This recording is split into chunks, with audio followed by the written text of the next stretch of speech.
Hi, boys and girls. Thank you for joining me as we practice our letters and letter sounds.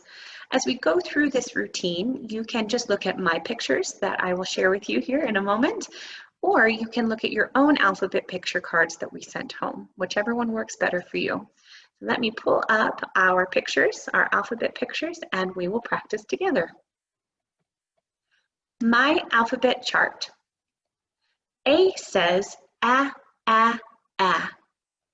B says b, b, b.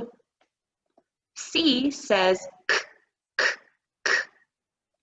D says d, d, d.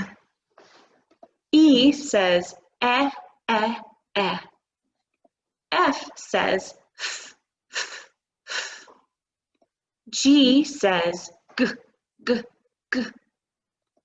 H says h, h, h.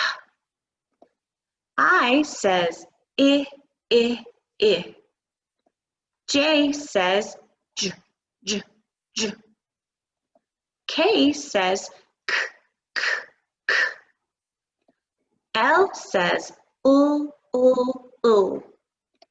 M says mm. N says n.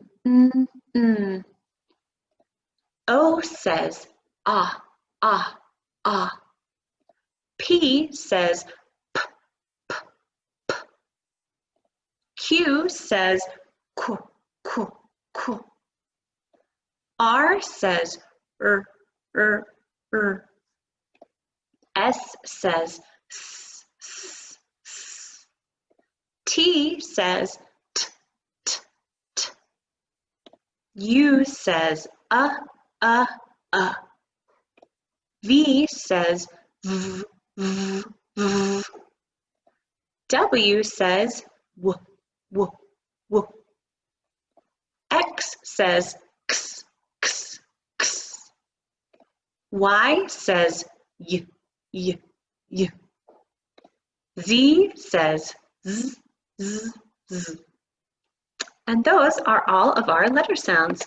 Thank you so much for practicing with me. Come back and practice again anytime. All right, see you later. Bye.